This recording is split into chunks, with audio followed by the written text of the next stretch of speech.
sua graça,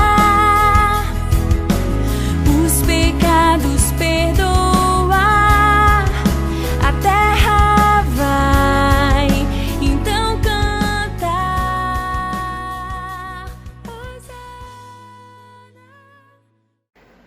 Bom dia! Sejam todos bem-vindos ao culto de adoração ao nosso Deus. Nós somos a Igreja de Cristo Internacional em Moçambique. Nós somos um grupo de pessoas que se dedicam ao ensino e à prática da Palavra de Deus. Se você está vendo este vídeo, porque alguém partilhou consigo, fique sabendo que você é nosso convidado especial. E nós ficamos felizes em poder partilhar a Palavra de Deus com vocês.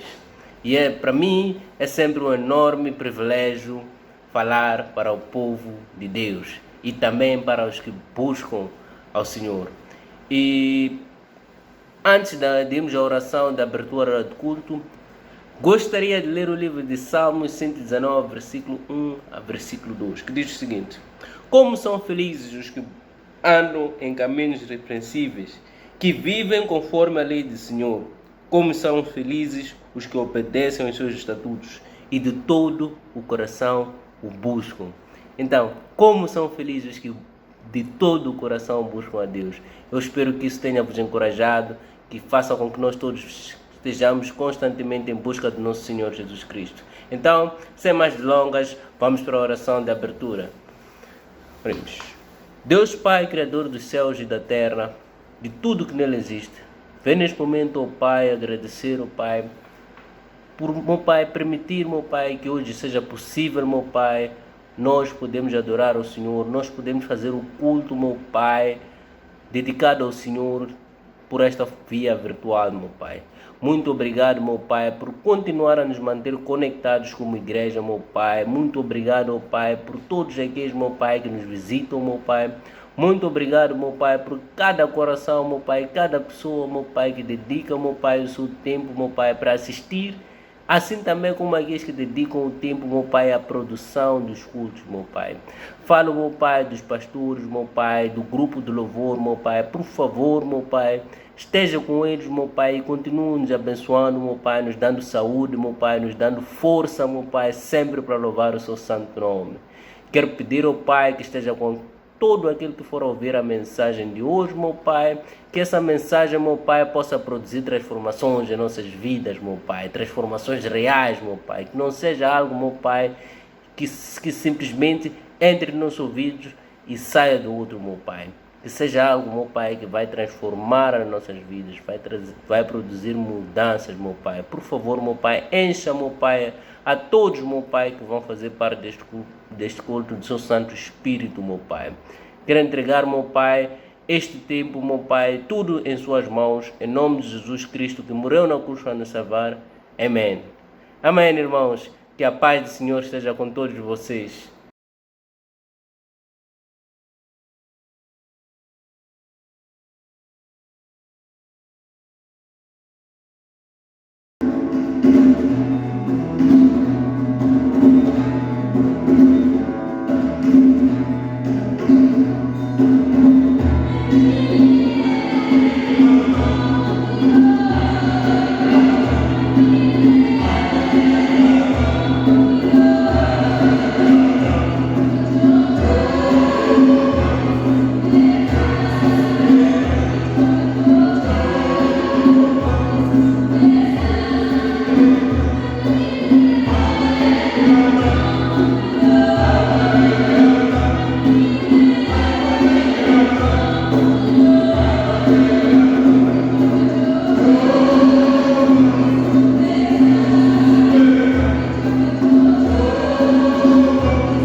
Bom dia, igreja. Este é o momento em que nos recordamos da morte, sepultura e ressurreição do nosso Senhor Jesus Cristo. Para tal, convido a igreja a irmos em Deus em oração. Oremos. Deus Pai, Todo-Poderoso do Universo, te agradecer por mais um domingo que o Senhor nos concedeu e por este privilégio de podermos aprender de Ti e nos recordarmos do sacrifício que Jesus Cristo fez para que hoje nós pudéssemos ter acesso à salvação. Pai, quero orar e entregar este momento em Suas mãos, no nome santo do Filho amado de Cristo Jesus. Amém. Convido a igreja a irmos à Bíblia, no livro de João, capítulo 3, versículo 16. A Bíblia diz o seguinte: porque Deus tanto amou o mundo que deu seu Filho unigênito, para que todo que nele crer não pereça, mas tenha vida eterna. Amém? Nós sabemos das Escrituras que, quando o homem aceitou as propostas de Satanás, outrora a vida pecaminosa, houve uma quebra do grau de relacionamento entre Deus e o ser humano, e o homem estava condenado a uma morte eterna. Mas por causa do amor de Deus para com o ser humano, Ele enviou seu Filho unigênito, Jesus Cristo, como sacrifício para que Ele morresse na cruz para o perdão dos nossos pecados, para a salvação de toda a humanidade. E eis a questão: será que por causa da morte de Cristo toda a humanidade está salva? Dali que temos que considerar a última passagem das Escrituras, que diz que para que todos aqueles que nele crêem não pereçam, mas tenham a vida eterna. O que significa que para que a morte de Jesus Cristo, para que o sacrifício que Jesus Cristo fez na cruz possa ter algum sentido em nossas vidas, precisamos crer nele. E crer em Jesus Cristo significa assimilarmos uma nova identidade. Sermos cristãos, estarmos decididos a viver de acordo com a vontade de Deus. Dali que sempre, ao tomarmos a ceia, precisamos lembrar de que a vontade de Deus é que todo mundo seja salvo. Mas que para que o mundo seja salvo, é necessário crer em nosso Senhor Jesus Cristo como o nosso Senhor e Salvador. E para que a humanidade também possa crer, é necessário que nós, que encontramos Jesus como nosso Senhor e Salvador, anunciemos o Jesus Cristo, para que eles também possam crer e assim a morte de Cristo possa fazer sentido em suas vidas. Então, antes de tomarmos a ceia, gostaria de orar. Oremos. Deus Pai, Todo-Poderoso do Universo, Pai, esteja com este momento e com esta mensagem que realmente possa trazer reflexão. Trazermos a reflexão da necessidade de anunciarmos o sacrifício que Jesus Cristo fez por nós, de ter morrido na cruz para que nós hoje pudéssemos ser salvos. E para que com isso também nós possamos olhar ao nosso redor e percebermos que a maior forma de demonstrarmos amor para com os outros é de anunciar o Cristo como seu Senhor e Salvador, assim como Deus nos deu Cristo para que nós pudéssemos ter esta salvação. Quero orar e entregar tudo em suas mãos, no nome santo do Filho amado de Cristo Jesus. Amém. Sim, eu amo a mensagem da cruz. Até morrer eu a vou proclamar. Levarei eu também minha cruz, até por uma coroa trocar. De cruz se erigiu, dela ao dia fugiu, como emblema clima de vergonha e dor. Mas eu amo essa cruz, porque nela Jesus deu a vida por mim, pecador. Sim, eu amo a mensagem da cruz.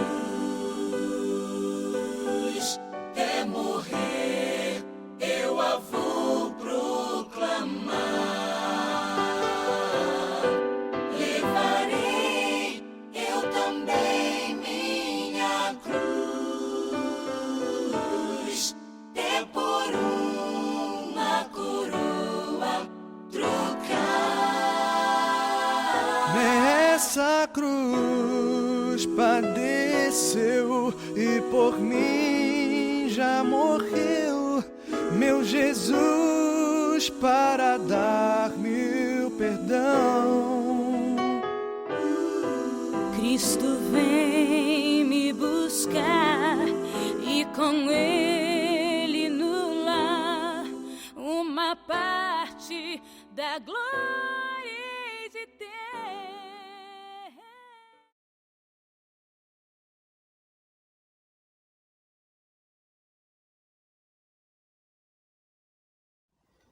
Saudações à Igreja Amada do Senhor. Sejam todos bem-vindos ao nosso culto desta semana. Para tal, vamos a Deus em oração. Deus Pai, Deus Todo-Poderoso, Deus Pai do nosso Senhor Jesus Cristo. Pai Santo, viemos nesse momento em oração. Primeiro, Pai, para pedir, Pai, perdão pelos pecados que nós temos cometido perante os seus olhos. E oro, Pai, para que cada um de nós busque o arrependimento e apresente ao Senhor obras dignas de arrependimento. Oro, Pai, para que o Senhor seja conosco. Pedimos, Pai, a presença do Espírito Santo.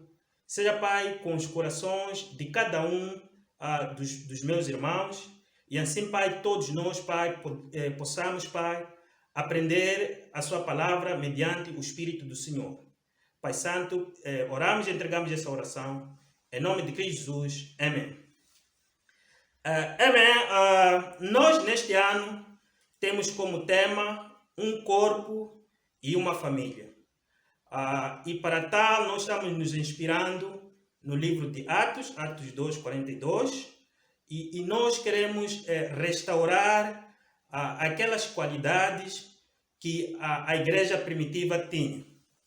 Na semana passada, o nosso pastor Calicas, ele trouxe-nos uma mensagem que tinha como título Os inimigos do ensino e da aprendizagem da palavra de Deus. E neste domingo, nós vamos trazer uma outra mensagem que tem como título Os inimigos da nossa comunhão. Nós vamos aprender em torno da tribo de Benjamim. Recordar um pouco na história do povo israelita. O povo israelita estava no Egito e Deus, através de Moisés, tirou o seu povo de lá. E quando Moisés morreu, entrou na liderança Josué. E Josué liderou o povo até entrarem na Terra Prometida. Quando ele entra na Terra Prometida, sob a orientação de Deus, ele distribui a terra mediante este mapa que vocês estão a ver aí. Vejam as 12 tribos. A tribo de Benjamim, no qual nós vamos falar em torno dela, está ali no meio e faz fronteira com a tribo de Judá, a tribo de Ruben, a tribo de Dá e a tribo de Efraim. Benjamim tinha um território muito pequeno aí ao meio. E quando eles estavam para entrar para essa terra, Deus deu as seguintes instruções. Eu vou ler duas escrituras, que é Êxodos 23, capítulo 23, do versículo 23 até 24, e também vou ler o Salmos 106, de 34 até 36. Começo primeiro lendo Êxodos. Está assim escrito: O meu anjo irá à frente de vocês e os fará chegar à terra dos amorreus, dos hititas, dos fariseus, dos cananeus, dos heveus e dos jebuseus. E eu os exterminarei. Não se curvem diante dos deuses deles, nem lhes prestem culto, nem sigam as suas práticas. Destruam-nos completamente e quebrem as suas colunas sagradas. Vou também ler Salmos 106, de 34 a 36. Diz assim: Eles não destruíram os povos como o Senhor tinha ordenado. Em vez disso, misturaram-se com as suas nações e imitaram as suas práticas. Prestaram culto aos seus ídolos, que se tornaram uma armadilha para eles. Deus deu essa instrução. Ele disse: vocês vão entrar na terra prometida, lá existem povos. Quando vocês chegarem lá, destruam esses povos, né? Expulsem esses povos, né? Por outro lado, fazendo uma analogia do Antigo e o Velho Testamento, é que geralmente o que no Antigo Testamento acontecia fisicamente, no Novo Testamento acontece espiritualmente. Neste caso, nós que vivemos agora a nova era, né, sob a nova aliança, nós temos que destruir o pecado que habita em nós. Naquele tempo eram povos estrangeiros. Deus disse: elimine esses povos, né? Mas o que aconteceu no Salmo 106, eles não eliminaram aqueles povos, não destruíram aqueles povos. Ao contrário disso, eles misturaram-se com eles imitaram as práticas deles, eles adoraram os deuses deles, e isso lhes foi uma cilada, uma armadilha. Meus irmãos, quando Deus diz: elimine o pecado no vosso meio, né? Isso é uma ordem e é para ser obedecido. E nós vamos ver as consequências que isso levou, por eles não terem eliminado aquilo que Deus disse para eliminar. Depois deles estarem lá na Terra Prometida, eles voltaram-se completamente para os deuses daqueles povos e esqueceram-se dos mandamentos de Deus, viviam na desobediência. Eles passaram a ser escravizados, subjugados por aqueles povos. E para Deus libertar, Ele levantou juízes, né? Nesta lista aí, estão aí os 15 juízes que Deus levantou, né? Os principais, está aí a Débora, está aí Gedeão, está aí Jefté, está aí Sansão, está aí Samuel. Principais, como quem diz, né? São os mais conhecidos. No espaço de um juiz para outro juiz, quando um juiz morria, o povo voltava a viver na desobediência. O povo voltava a viver no pecado. Era necessário Deus fazer uma espécie de reavivamento. E para reavivar, Ele tinha que levantar um novo juiz. Nós estamos, neste momento, num processo de reavivamento da nossa comunhão. Pois nós vimos que agora, com a pandemia, a nossa comunhão ficou um pouco afetada. Nós temos que resgatar, temos que reavivar a nossa comunhão. Mas como nós vimos que o principal inimigo da nossa comunhão é o pecado. Hoje nós vamos atacar o pecado. Prepare o seu coração, para ouvir esta mensagem. Vou ler o último versículo, vou começar lendo o último versículo de Juízes, capítulo 21, versículo 25. Está assim escrito: naquela época não havia rei em Israel. Cada um fazia o que lhe parecia certo. Estavam a viver aqui uma época que não havia rei em Israel. E cada um fazia aquilo que lhe parecia certo. Quando Jesus Cristo não é o rei das nossas vidas, não é o Senhor das nossas vidas, cada um faz aquilo que lhe parece certo. A comunidade toda passa a viver uma grande confusão. A nossa comunhão fica afetada, porque praticamente Jesus Cristo deixou de de ser rei das nossas vidas. Então, nós temos que restaurar esta relação com Jesus Cristo para que o pecado seja eliminado no nosso meio. Como eu disse, nós vamos atacar o pecado. Para tal, vamos começando a ler o livro ainda nos Juízes capítulo 19, vou ler do versículo 1 até versículo 2. Diz assim: naquela época não havia rei em Israel.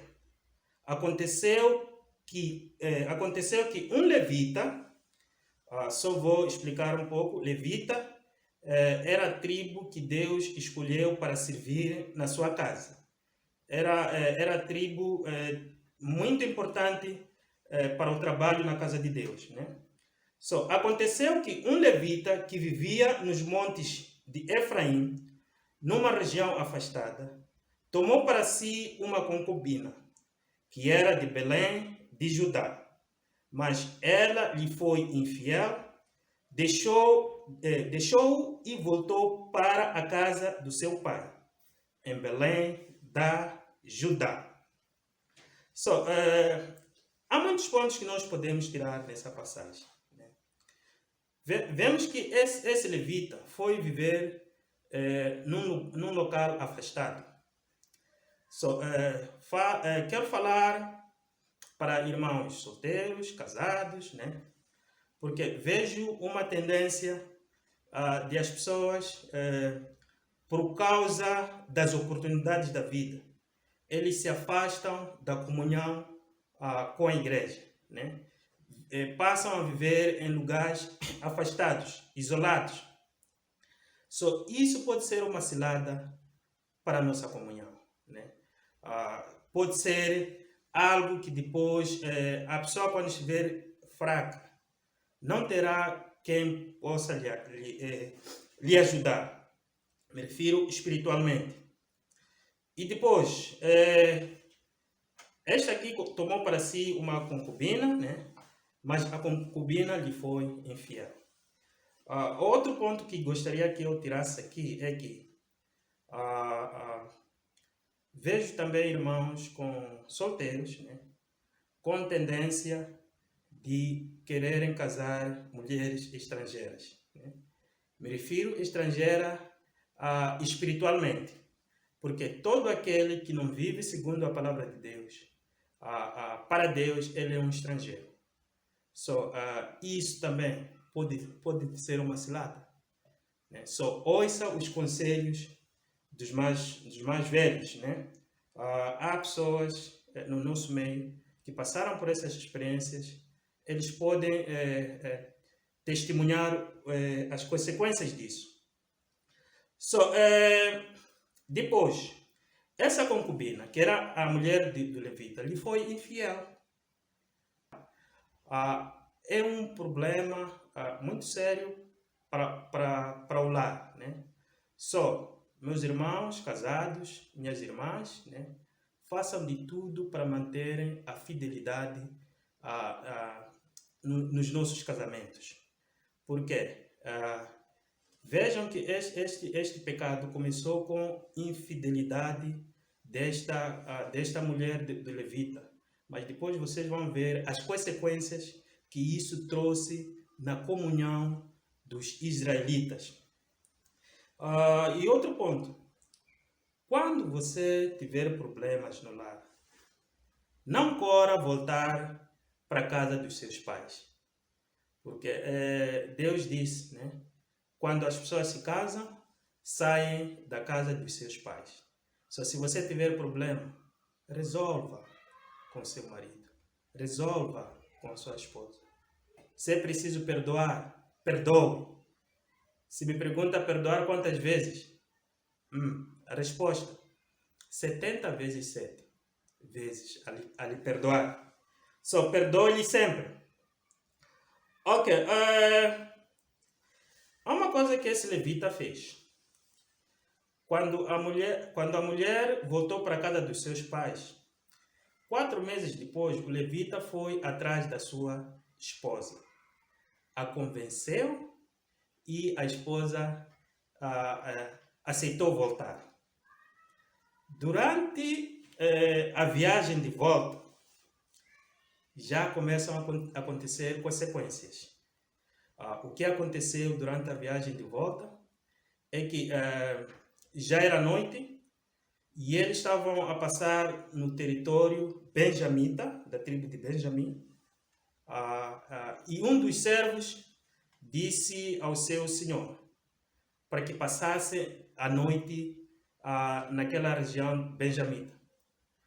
Mas o seu senhor, o levita, não deu ouvidos ao servo e ele disse que deviam ir passar a noite numa cidade estrangeira, chamada Gibeá.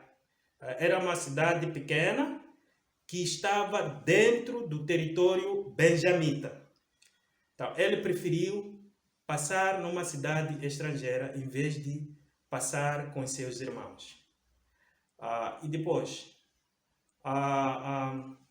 quando eles chegaram lá, na cidade de Benjamim, na cidade de Gibeá, ninguém lhes acolheu. E eles estavam para passar a noite ao relento, na praça. Nisso apareceu um homem idoso e lhes convidou para eles irem hospedar na sua casa. O homem idoso chegou lá na sua casa, deu-lhes de comer, deu-lhes de beber, e depois eles ficaram num entretenimento, né? Estilo uma comemoração. Vejam o que aconteceu enquanto eles comemoravam com eles, né? Juízes, ainda 19, versículo 22 a 30. Será uma leitura longa, mas peço a paciência. Eu vou ler.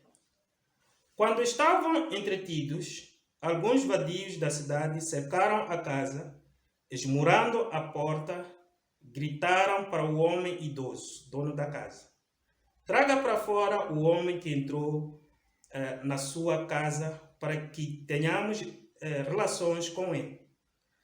O dono da casa saiu e lhes disse: não sejam tão perversos, meus amigos. Já que esse homem é meu hóspede, não cometam essa loucura.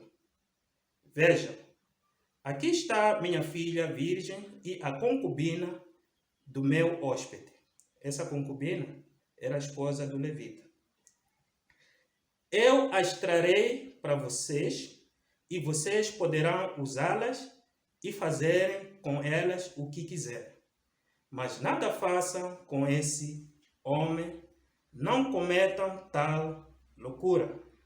Ok, vou continuar. Mas os homens não quiseram ouvi-lo.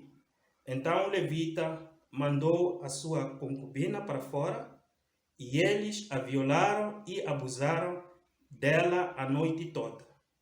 Ao alvorecer, a deixaram. Ao romper do dia, a mulher voltou para casa onde o seu senhor estava hospedado. Caiu junto à porta e ali ficou até o dia clarear. Vejam, aqui só diz que a mulher caiu à porta e ficou até o dia clarear, né? Não menciona que ela morreu. 27. Quando o seu senhor se levantou de manhã, abriu a porta da casa e saiu para prosseguir viagem. Lá estava a sua concubina, caída à entrada da casa, com as mãos na solteira da porta.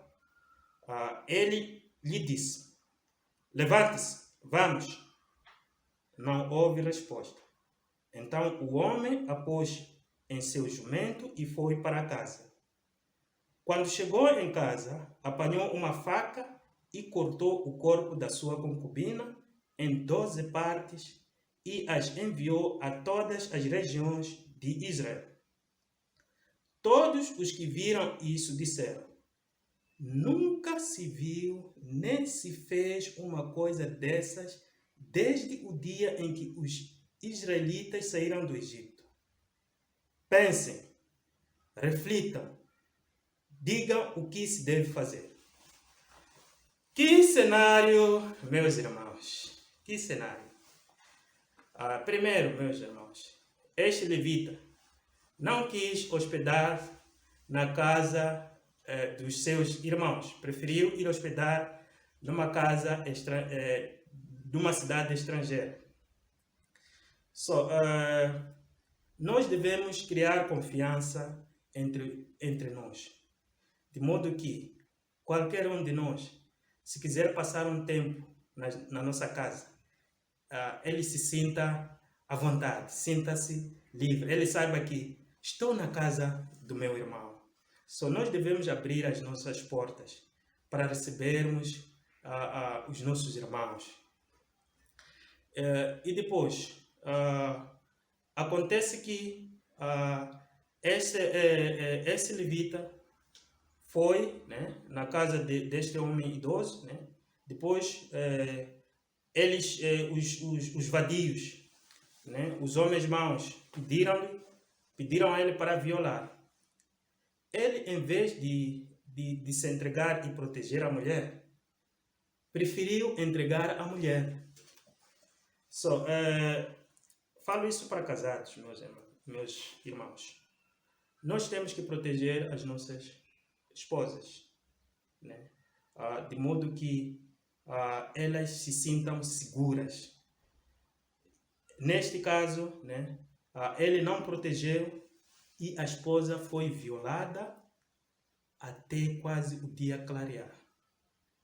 Depois, como nós vimos, naqueles tempos não havia rei em Israel e cada um fazia o que lhe parecia certo.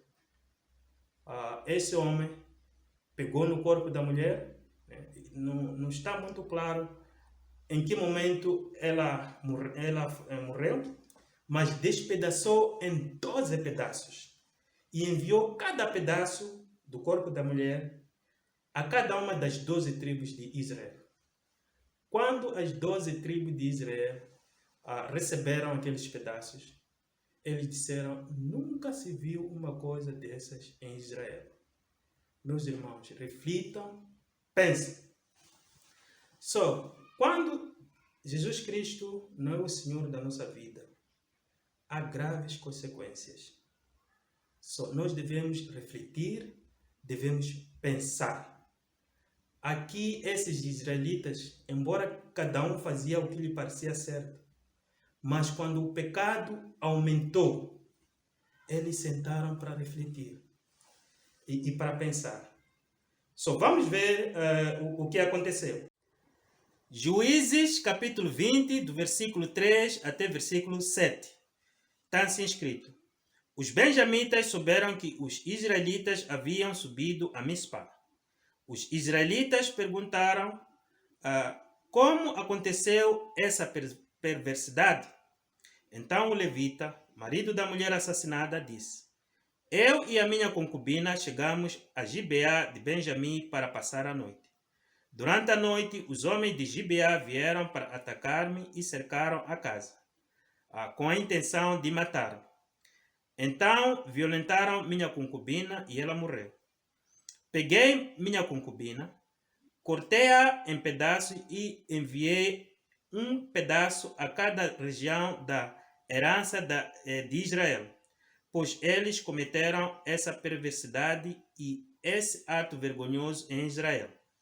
Agora, todos vocês israelitas, manifestem-se e deem o seu veredito. Aqui está uma espécie de confissão, né?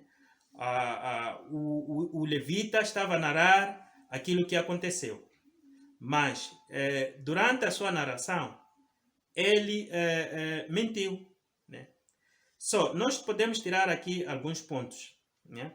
Primeiro, nós devemos confessar os nossos pecados, porque há vezes que irmãos ficam às vezes um mês, 2 meses, 1 ano, sem confessar os pecados, né?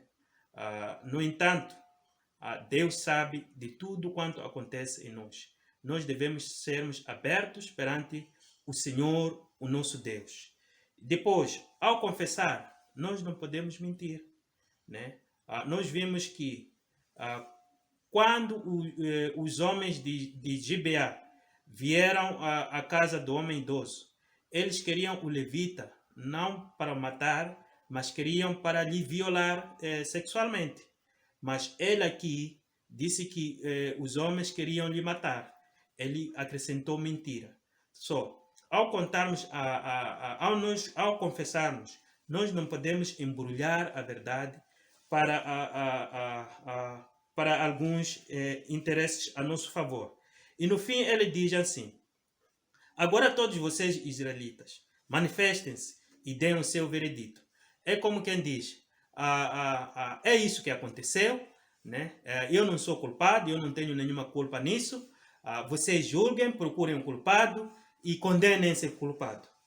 E vejam depois o que aconteceu. No versículo 12 até 14, ainda no mesmo capítulo, vem assim escrito: as tribos de Israel enviaram homens a toda a tribo de Benjamim, dizendo: o que vocês dizem dessa maldade terrível que foi cometida no meio de vocês? Agora entreguem esses canalhas de Gibeá para que os matemos e eliminemos este mal de Israel. Mas os benjamitas não quiseram ouvir seus irmãos israelitas, vindo de suas cidades. Reuniram-se em Gibeá para lutar contra os israelitas.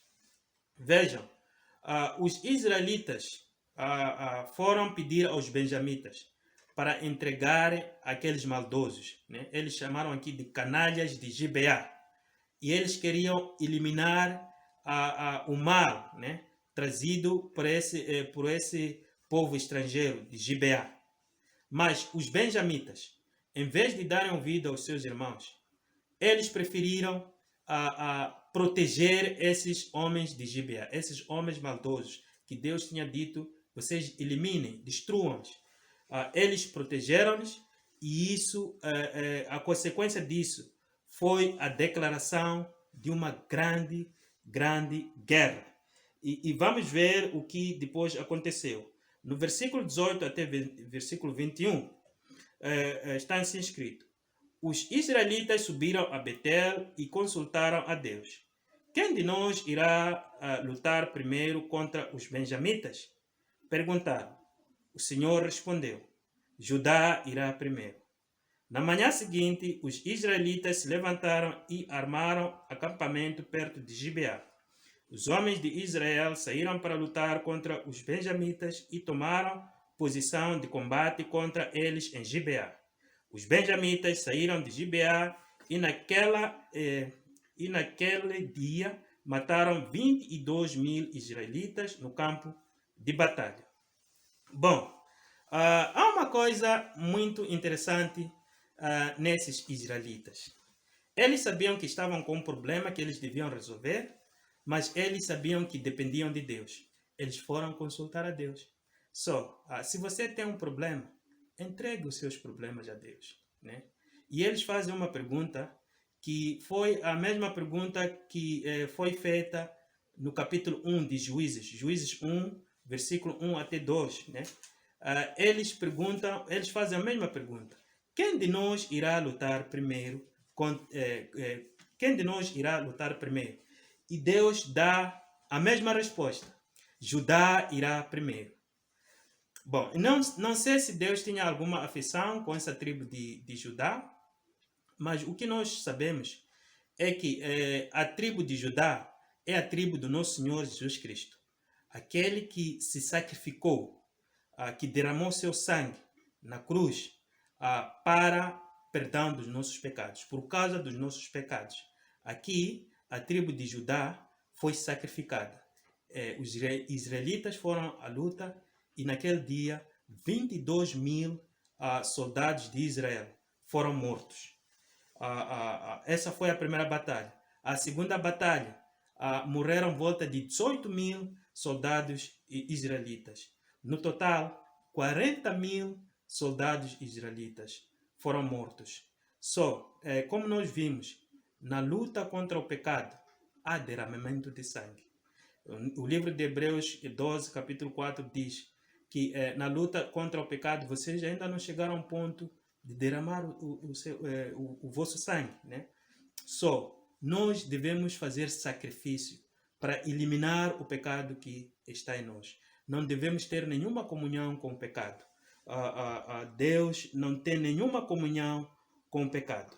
E vejam, continuando, versículo 26 até 28. Então todos os israelitas subiram a Betel e ali se assentaram, chorando perante o Senhor. Naquele dia jejuaram até a tarde e apresentaram holocaustos e ofertas de comunhão ao Senhor. E os israelitas consultaram o Senhor. Naqueles dias a arca de aliança estava ali, e Finéias, filho de Eleazar, filho de Arão, ministrava perante ela. Perguntaram: sairemos de novo ou não para lutar contra os nossos irmãos benjamitas? O Senhor respondeu: vão, pois amanhã eu os entregarei nas suas mãos. Bom, nós vimos que os benjamitas, né, eram poucos, relativamente poucos, volta de 27.700, né? Mas mesmo eles sendo poucos, eles tiveram coragem de ir à luta, né? Talvez eles confiavam nas suas habilidades, pois tinham volta de 700 homens muito habilidosos, muito talentosos, que tinham muita pontaria. Talvez eles confiavam nisso, né? E eles foram nessa luta. Às vezes, nós ficamos orgulhosos, né? A confiar nas nossas habilidades, a confiar no nosso nível acadêmico, a confiar nas nossas riquezas, a confiar na nossa beleza. Quando nós não queremos eliminar o pecado que habita em nós, né, nós estamos a declarar uma guerra contra Deus. Veja, é o próprio Deus que dizia para irem lutar contra os benjamitas, eliminar os benjamitas, eliminar o mal. E no último combate, Deus entregou os benjamitas nas mãos dos israelitas. Todos os benjamitas, quase todos eles, foram eliminados. Só ficaram em volta de 600 soldados que fugiram. E os israelitas entraram na cidade dos benjamitas. Eliminaram toda a população nas cidades. Queimaram toda a cidade. Eliminaram todos os animais. Quase toda a tribo de Benjamim iria desaparecer. Tudo isso só por causa do pecado que começou numa única pessoa. Meu irmão, minha irmã, a luta contra o pecado é uma questão muito séria para Deus. Deus não tolera o pecado no meio do nosso povo, porque põe em causa a nossa comunhão. É um inimigo da nossa comunhão. E nós devemos eliminar tudo aquilo que nos atrapalha, tudo aquilo que é inimigo da nossa comunhão. E depois, o Paulo, em Colossenses 3:14, diz assim: acima de tudo, porém, revistam-se do amor, que é o elo perfeito. Para nós termos uma comunhão saudável, nós devemos ter o amor como o elo de ligação entre nós. Nós devemos nos amarmos uns aos outros. E Jesus Cristo disse-nos: um novo mandamento lhes dou. Amem-se uns aos outros, assim como eu os amei. Assim como eu os amei, vocês também devem amarem-se uns aos outros. Amém. Esta é a nossa mensagem. A graça e a paz do nosso Senhor seja com todos. Amém. Amém. Vamos a Deus em oração. Deus Pai, Deus Todo-Poderoso, Pai, muito obrigado pela mensagem que o Senhor nos concedeu através da sua palavra. Pai do céu, oramos, Pai, para que tenhamos coragem para eliminar o mal entre nós, para podermos nos apresentarmos santos ao Senhor. Oro, Pai, para podermos restaurar a nossa comunhão, para haver um reavivamento na nossa comunhão. E assim, Pai, possamos fazer aquilo que agrada ao Senhor, o nosso Deus. Pai do céu, obrigado pelo seu grande amor. Obrigado, Pai, pelo seu Filho amado Jesus Cristo. Oramos e entregamos essa oração. Em nome de Cristo Jesus. Amém. Amém. Muito obrigado. Obrigado a todos.